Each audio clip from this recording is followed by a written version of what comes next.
ask me anything questions. זה שאל כפי יכולתך in Hebrew.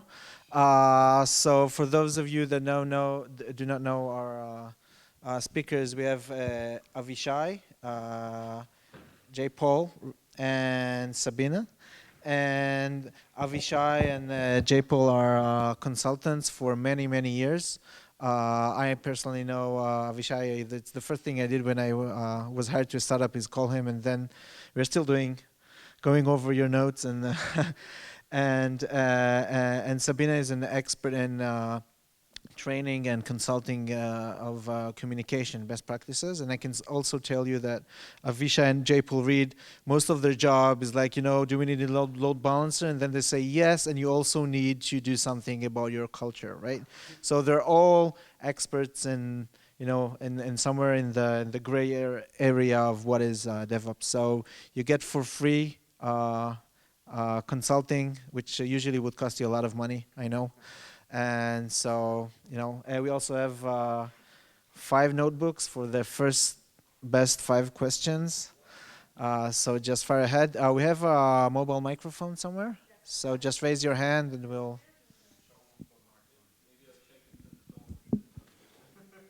Are you kidding me? Somebody ask something. This is a high trust environment, so don't be afraid to ask any question at all. So why my ball doesn't count? One what? Right. So I asked Avishai that in the intermission 2 intermissions ago, and he gave me an answer, and I wish you could repeat it. It would be awesome. The question is, I have a client who knows he needs to test. He even bought his own testing platform, and knows he needs to do something. He even bought his own platform to do it. But now that he realized how much work it is, he doesn't want to use it, and we can't really work without it. Our relationship suffers because of that. So I would like to ask all 3 of you, what would you do in that case, where you have that cultural difference, and you want to reintroduce to the client why he made that, to remind him why he made that culture choice. I really want to hear an answer for that one.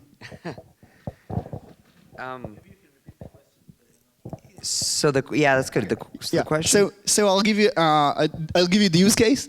The user wanted to have a testing platform. We introduced the testing platform, and now we have a bug in the system, and he wouldn't build a test for it, so we can't work it. So the name of the client? No.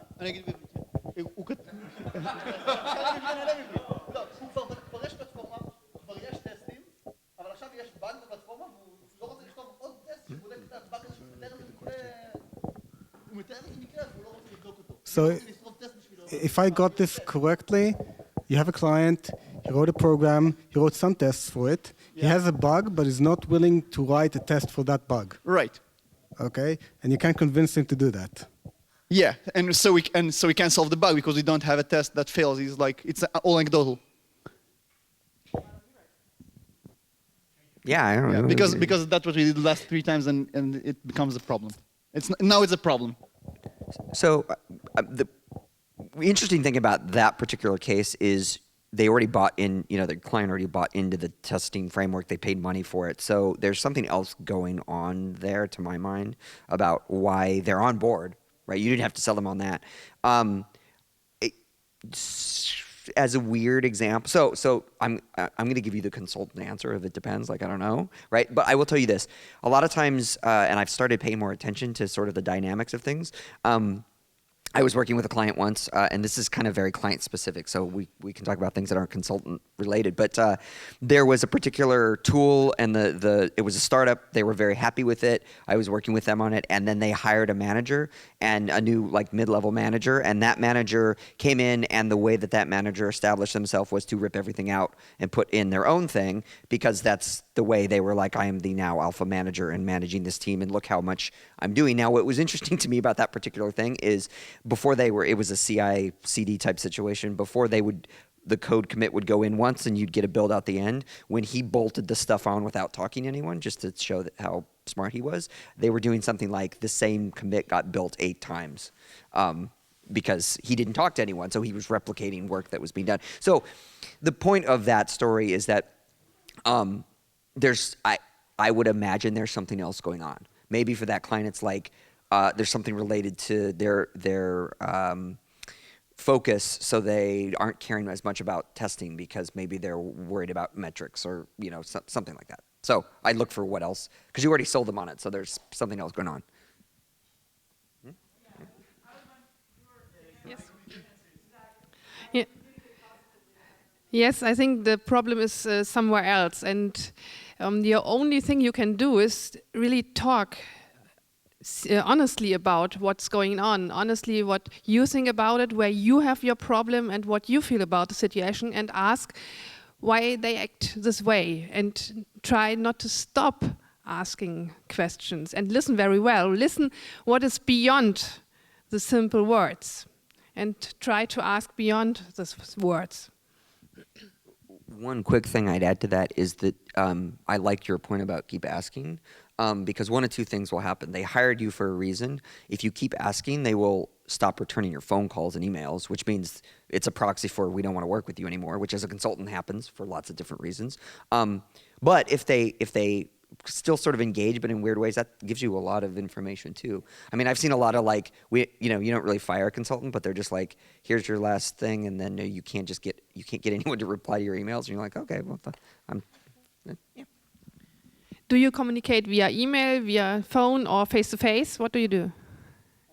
We use mostly email and Skype, and when I get a chance, I just drop in their office and open their Yeah. on their project. Yeah. Yeah. Yeah. Okay, that's very important.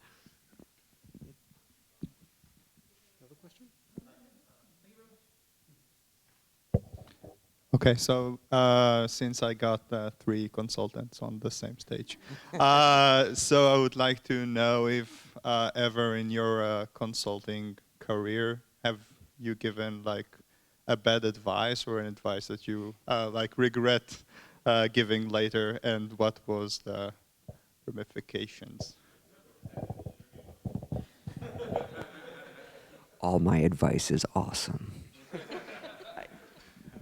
I can't even begin to count the number of bad advices that I gave over the years. I'm not going to choose one. That would be cheating. So here's the fact of life. We can't always get the right things, and we don't always know in advance. And everybody, everywhere will do some mistakes sometime. And this is a fact of nature. I mean, you can't go around it. So it's a fact of life, and you have to remember it. The problem is that in many cases, your clients expect perfection, because they're like, hey, we paid you that many dollars per hour. How come you got it wrong? You're a bad consultant. Are you? No, you're not a bad consultant. You did your best. You bring whatever experience and knowledge you have to the table, and that's what they're paying for. They're not paying for absolute knowledge because it doesn't exist. And, maybe one of their employees could have done the job, and maybe we would have done better or not. So you never know, and this is a risk you have to take and something you have to live with it.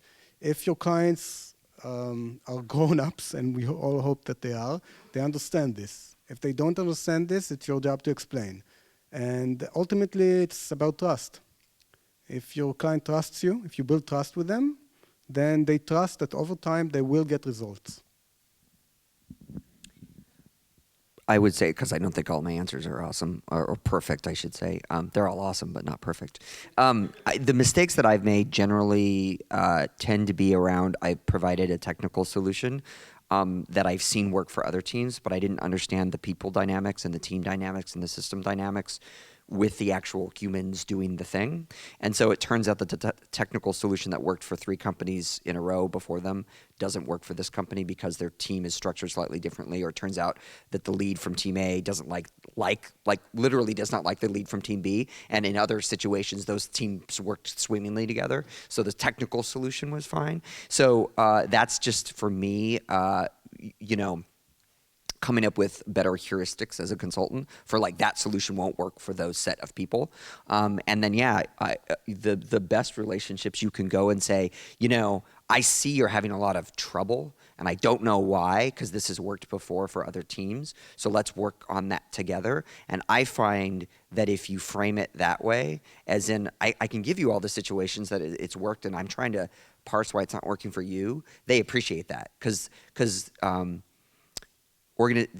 consultants get a bad rap when they're like, there's this one solution, it's the only solution, and they keep trying to ram it down your throat, even clearly it's not working. So I think that my clients, at least when I made mistakes like that, they appreciate that I have, owned up to the fact that. And also one last thing, I actually had a client where about halfway through the contract, it was like, this isn't, and it was like a 6-week contract. I was like, you're not getting any, I'm not providing you value, and we're not kind of working well together. So I don't want you to pay me anymore, and I'm not going to do any more work, and we'll do a nice kind of tie-off, but we didn't finish the project. And that was kind of uncomfortable, but I think it was the best solution for both of us. And with it was kind of communication issues with the client. They were hard to get a hold of. In fact, it was through email, and that was when I should have used the phone, and I didn't. Okay, I'm working with people and on a very personal topic, and I don't give advice. I just give feedback. I show up possibilities, what you could change, but my clients have to decide themselves what they want to change. And I help them to reflect their position and their way of behavior.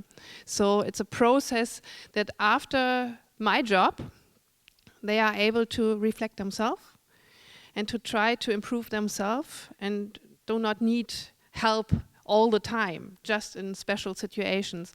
And so I think I don't give really advice. I try to be some kind of a mirror. And you can see yourself and decide, what do I want? How do I want to behave? How do I want to impress others? And then I show possibilities how to achieve these goals. But these possibilities are very individual because they have to match to the person. So.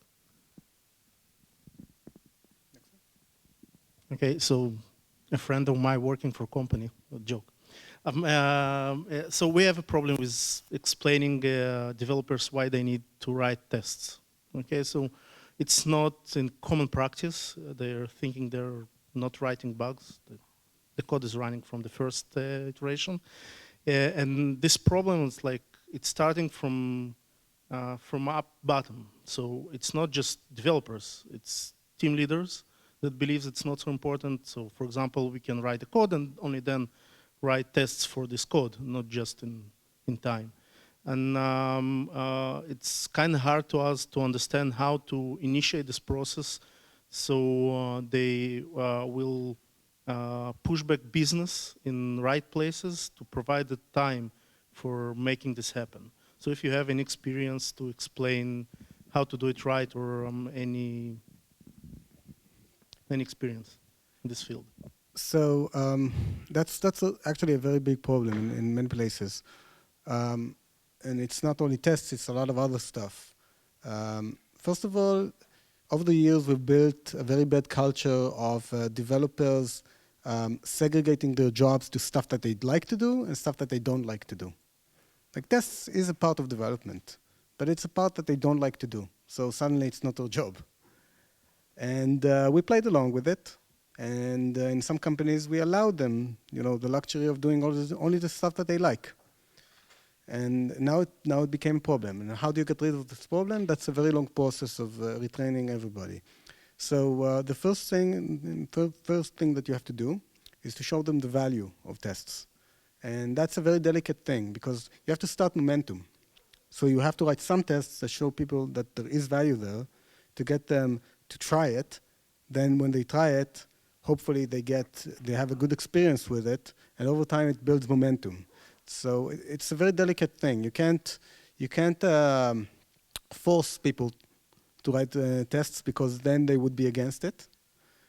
So you have to first do it yourself and showcase why it's good, then get them to try it, and then over time they will start adopting it if they see the benefit. Sometimes you have to, get them. You have to show them. You have to get their attention and show them. You see that test that you wrote 2 weeks ago that caught a bug, so they see the value. Sometimes you have to help them see the value, But again, it's a very delicate thing. And ultimately, if you don't get buy-in from management, if they don't see the importance of that, then as a consultant, it's very hard for you to achieve this, because this is something that have to come from within the culture of the company and from the leadership of the company. If the leadership doesn't care, there's only so much you can do. So yeah, I'd echo that. I think a lot of times companies want the DevOps, right? Management wants the DevOps because they read about it, so they want it. And really, it comes down to the reason your competitors shipping faster than you are is because they wrote tests and they did configuration management, they did all these things. And so from a management perspective, it's actually that connection between the reason you aren't succeeding in the marketplace with the metrics that you like, or because it's sort of you didn't eat your vegetables, right? It's time to eat your vegetables and write your tests. I don't do a lot of space in like testing and consulting, but I'll give you an example that came up in sort of an operations space. It was a conversation that a friend of mine actually had, and he was trying to convince, it was actually him, he was the ops manager, and he was talking to the dev manager, and he was trying to convince them to sort of instrument their code so it was operable. In other words, when a alert fired at 3 a.m., his engineers could do something. So there's a lot of on the development side about, do developers carry the pagers and that sort of thing. And so the dev manager is pushing back, like, I don't want to carry the pager. I mean, we've hired you guys to do this stuff. I don't want to be responsible for that because I don't want to be woken up at 3 a.m. And the critical moment there, the learning moment, was the ops manager said, my people don't either. And there was that realization on the dev management side that doing things around operability, so that might be tests, it might be logging statements that are actionable, it might be monitoring, setting up monitoring hooks into the larger system, was a benefit for them. So that was sort of to your point, that the aha moment. You got to have that moment, and whether it's showing a test that popped 2 weeks later that saved their butts, it oftentimes comes in these flashes, that flash of realization that you can't plan for. What you describe contains a lot of problems, I think. One problem is leadership, as you said. One problem is culture.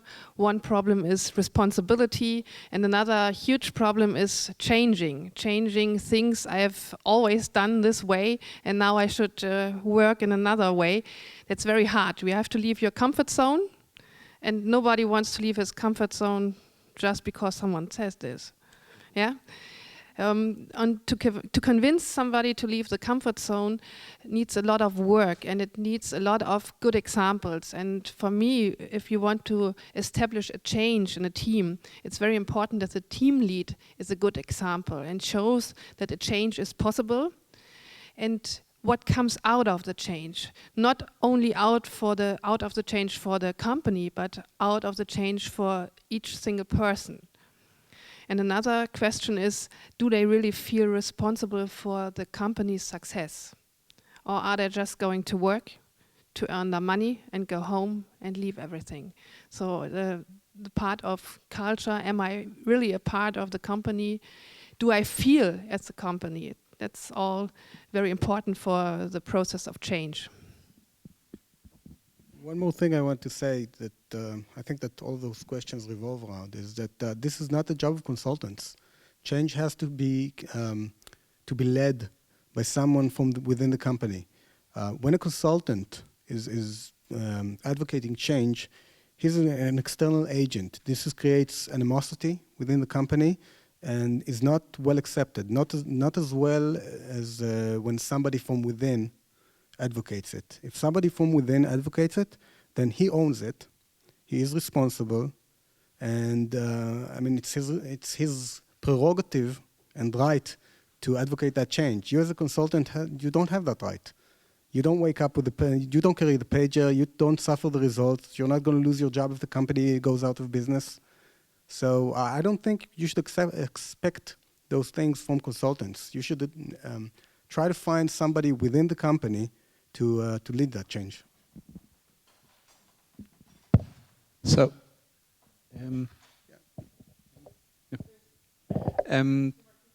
question. If I remember correctly, it was last year we had the T-shirt for the DevOps Days was breaking silos, if I remember correctly. So we're breaking the silos between developers and operations. My question, and sometimes worries or fears, is that we're creating a new silo called DevOps. Would be interested in hearing your thoughts on that one, yes or no, and what we need to do to make that not happen. So you create like a new silo. There's actually a lot of people thinking about this now that the silo metaphor is actually not a particularly good one. And in fact, from managing the complexity of your system, both organizational and technical, there's a reason silos exist, and they're not on their face just evil. And so I think a lot of times when we shorten DevOps to breaking down silos, that's kind of the sweet candy version of DevOps. It's the easy to understand part of it. By the way, you don't see enterprises breaking down all their silos. Like, that's just not how they're doing it. And people may be laughing and saying, well, enterprises don't get it. There are some really good counter examples of really large organizations that are keeping what we would consider silos, but they're changing how they do the work, and they're changing how those groups of people communicate and how they cross-pollinate. And that's just as successful from a DevOps perspective as, sort of breaking down the silos. So in some sense, actually, there's this concern that if we just wreck the silos, and you see GIF images of corn, grain silos being blown up, like that's just as dangerous than having the silo in the first place, because in some sense, you're creating this chaos and then hoping it'll work out, right? So I just think that's sort of a pop culture-y version of it. It's actually a more delicate, more deliberate, more measured process than just breaking down the silos. Although it sounds great and it looks good on a T-shirt. I like that. Yeah, no, I have. I'm not. It's an awesome T-shirt. You actually have two problems. One problem is parallelization of work, and the other one is how to spread the knowledge. So the problem with parallelization of work is that in a lot of places, the DevOps team, whatever you want to call it, is probably on the critical path of many projects. So it becomes a bottleneck in terms of work for everything in the company. And no matter how much you scale it, it's still going to be the bottleneck. So you want to solve that problem somehow. And this is one of the reasons why you shouldn't have a DevOps team in that sense, because you're creating a bottleneck. So you have to split it either to many groups or just spread the work to many developer teams, or however you want to do it. It's not a matter of silos, it's just a matter of, I don't know what you call it, project management or whatever. That's one problem. The second problem is how you spread the knowledge, because right now you have a lot of knowledge that those people hold, again, no matter how you call them, whether it's how to use Linux properly, how to do networking, storage, whatever it is. And somebody has to have that knowledge within the company, and other people need to use that knowledge and utilize it. So the solution to both problems in many cases, and again, this is not, no solution would fit all problems on all companies, is to take this group of people and turn them into internal consultants. You can have a DevOps group as long as they don't touch production. They just teach other people how to do it. Don't have a group that knows that operates Chef, have them teach other people how to do Chef. I would add really quick. So a common pattern you see happening, it's not just operations. You see it in release engineering, you see it in QA. You see this migration of hiring people to do the thing, so test the software or release the software or operate the servers, to groups that are building tools that do the thing. So release engineers build a continuous delivery pipeline. QA builds test frameworks that the developers then plug into, right?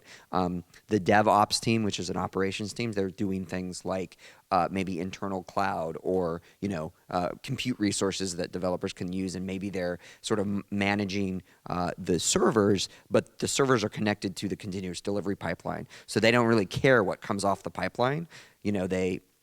They just make sure the servers are running and available, right? So I think in that regard, that's kind of the internal consulting thing. It's like we're moving to a service-oriented model for that work, which is a real shift from I was a release engineer. I used to sit there and release the code, and that's not what you see large-scale organizations or even small-scale ones that are quote-unquote doing DevOps doing anymore. It's like those people write tools that let the business, maybe that's developers, maybe that's actually operations people, do the thing on demand on the schedule they need to meet their commitments. Too, and want to build up the perfect showcase for PR? Or do they run DevOps because they are convinced that DevOps is the best thing for them?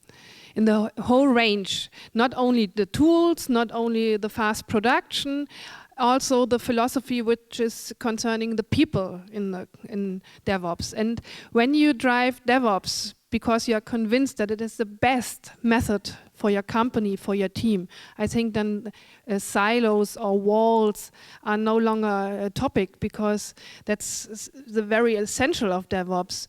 Bring down the walls between different departments, and so when you are convinced that DevOps is the right thing, you won't have this problem.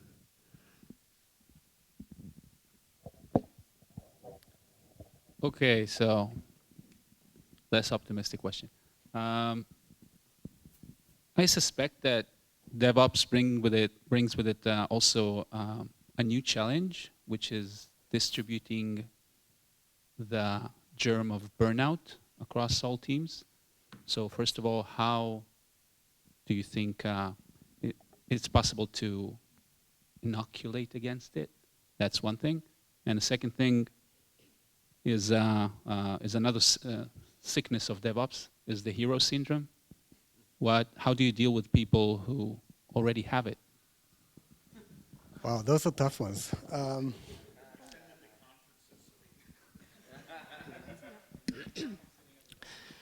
I have been on DevOps Days Amsterdam, and there was one of the well-discussed topics was well-being in tech.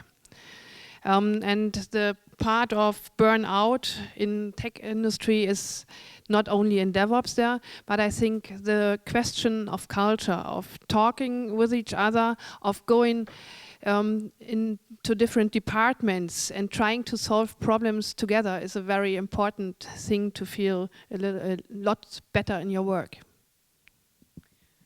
So I would point you to Jennifer Davis has a presentation called From Hero to Zero, where she talks about hero culture and actually going to, I don't know if she calls it zero culture, but this idea that like heroes are bad. She talks a lot about sort of the problem you're talking about and how you actually get people to stop sort of being heroes in their particular organization. So I would watch that. I know it's online somewhere. Burnout is certainly a big issue. I don't think it's actually DevOps specific. I think you were kind of asking around, DevOps makes it spread, right? The whole developers carrying pagers sort of thing. And so how do you kind of deal with that? That is a hard one. I hate to beat the drum of it's a cultural issue. I actually think in a lot of cases, organizations that are sort of fighting burnout deliberately have it turns into sort of an economic and people management issue, not really right. And so that's actually a different conversation than DevOps, right? And you saw this before, actually. Again, as a release engineer, I was burned out, and the reason that that was a big thing is a couple things. The release engineers could never say no, I'm not going to work on a Friday, right? And so that was problem A. And problem B was release engineering was not seen as anything that really added value. It's just something you had to do. So they never staffed it appropriately. They never, did that appropriately. So the nice thing about the DevOps shift a little bit is if you are responsible for building a continuous delivery pipeline and not actually doing the thing, then you sort of can actually mitigate it structurally, because then if you have sort of a stable continuous delivery pipeline, then you can commit code whenever you want, and it should just percolate through the system without a person being involved. And then, of course, you might be saying, well, then we're shifting that to the developers, right? And that, again, becomes like, how do you manage your people? And then are you doing things like, I see a lot of bastardization of Agile, where the conversation is supposed to be the development team they do the whole planning poker process, and they're supposed to be able to say, no, that's what we can do in this sprint. And somehow that gets bastardized to the product manager or the product owner saying, I want these 5 features in this sprint, figure it out, right? And that's sort of, again, that's not a DevOps specific thing. It's a sort of the way we manage that process. And it is, if you talk, you do any Agile conferences or talk to Agile people, that's not the way it's capital A Agile. It's not the way that's supposed to be. There's supposed to be a mechanism where the developers say, we are committing to get this done, but only this amount. So. The way I see it, it has the same mechanism as an addiction, basically. So like when you start thinking about why certain people get to ops, is because they like it. They're adrenaline addicts, basically. They like the feeling of being needed. They like the feeling of being called to rescue everything and everybody. They like, yeah, of course. They like basically the flames. They like the adrenaline. Okay, we're adrenaline junkies, basically. And this starts a cycle of addiction because like developers, what they like most of the time, like a lot of other people, they like, the free time, for example. So it feeds itself, basically. And it's the same with what do you call it, full gas in neutral that we have here in Israel. Like everybody works crazy hours and the results are shitty because the code that you write at 1 o'clock a.m. is full of bugs, basically. So you don't really achieve anything by it, but it self-perpetuates. Because then you come to the office the next day and you see somebody leaving at 4 o'clock and it's like, oh yeah, you're doing half day now, eh? So it self-perpetuates. So it's an addiction and you have to fight it like you fight any other addiction. You have to detox. Yeah, I'll just mention that it's really interesting. There's a push right now where it's talking about job description. They're like, we work hard and we play hard and blah. And it's like, no, I want to work at a reasonable pace and I want to go home at 5. Yeah, and so here's the thing though, culturally, if you have in fact, you see this, Pivotal is a great example. They expect everyone in the office by 9 and everyone goes home at 6. And the entire company does that. And when you leave, right? That's the way that they structure their work, right? And so that is, again, that's an economic, that's a business, that's a management thing that says, we think that's more important than replacing our entire staff every year because we have a rolling of 2 engineers leave every year because we just burnt them to a crisp.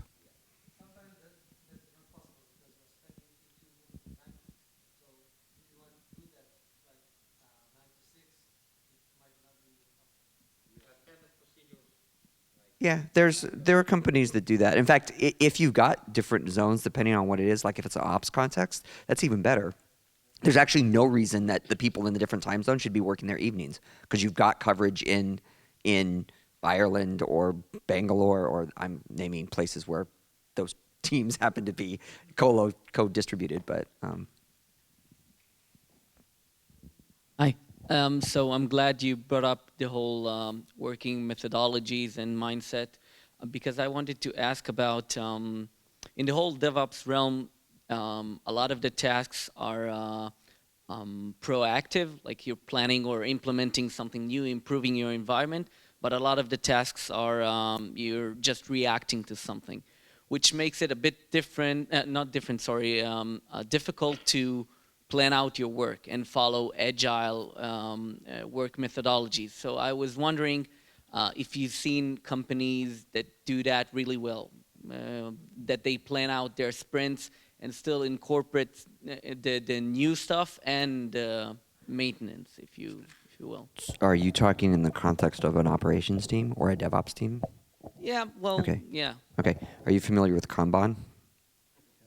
Kanban, yeah. So the teams that I see doing really well use Kanban to track their work. They don't do Agile because if you tell a VP, well, we can't fix the site that is currently down until our sprint is over, that's not going to fly. So the reason I really like Kanban for this is that it instead of time boxing the work, it illustrates the flow of work. And so it makes it easy to have the conversation around the reason you're not getting any of the new, shiny, flashy, good, like new stuff done is because we are doing so much firefighting that you can clearly see the work is coming in through the firefighting channel on the Kanban board.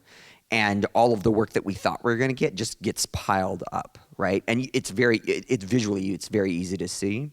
So the thing is that allows you to then have the conversation. If you would like more fancy, fun projects, we need to maybe hire more people. We need to put more people on that team. And by the way, the people who've been firefighters, let them do the fun stuff.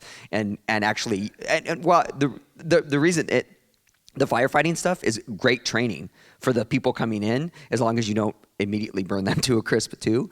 But so the point is, all of the orgs that I can think of that are doing it very well in an ops context are using Kanban, because that changes the focus from the sprint to the flow of work, and that facilitates conversations around, do you have two ops people trying to support 200 developers? Like, that's not going to work out well for you. So they can fix it that way.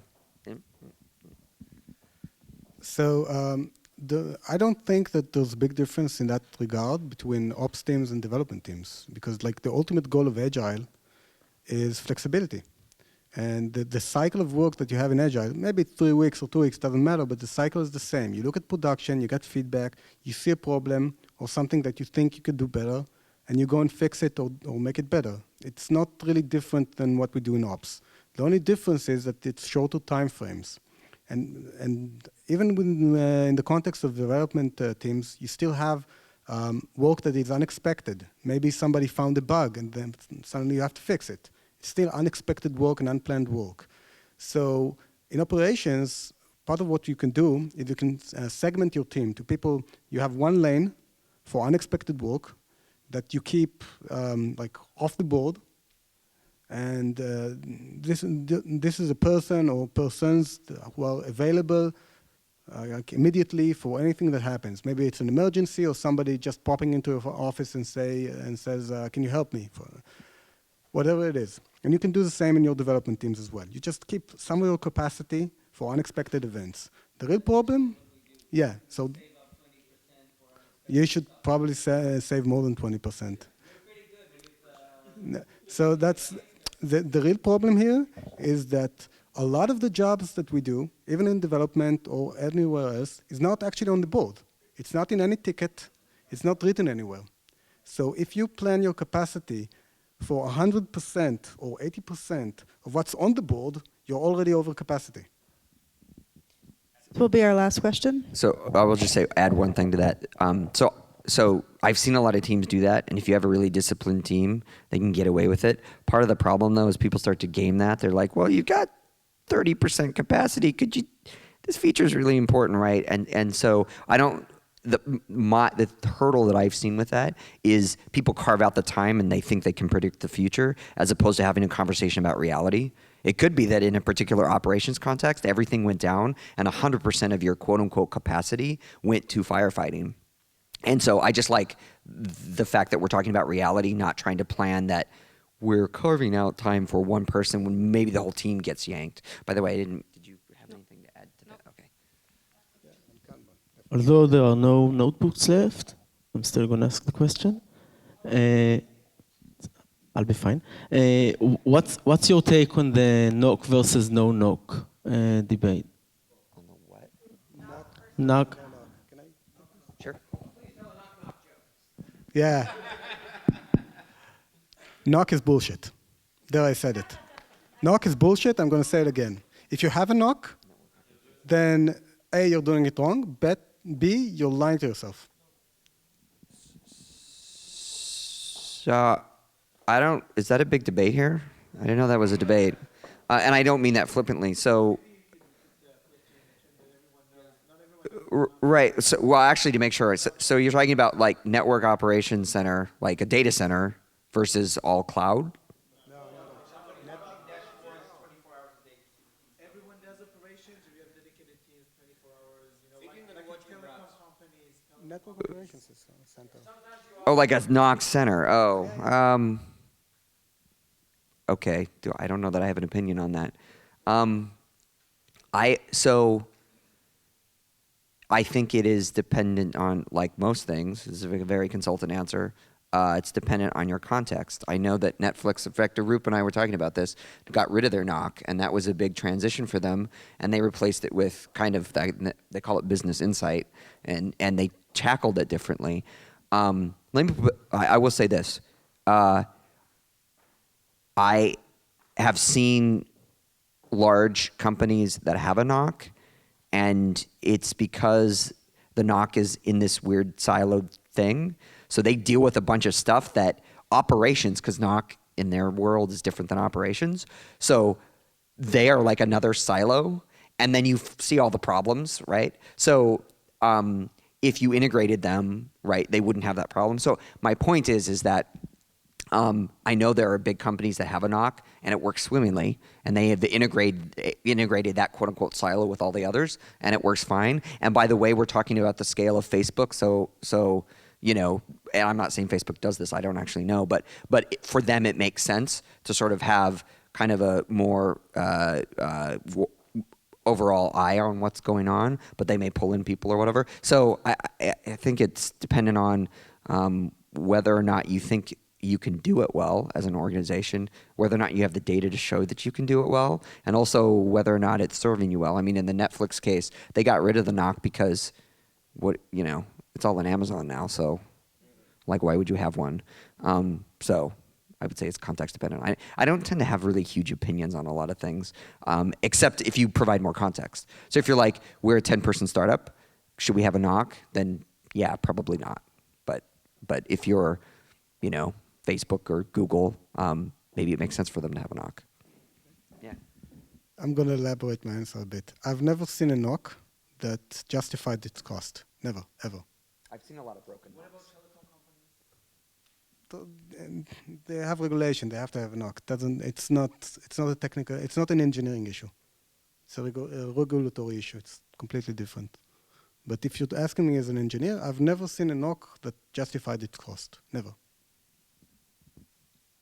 Thank you very much. Put your hands together for these 3 awesome people. And now let's loosen it up and get a beer and just hang out.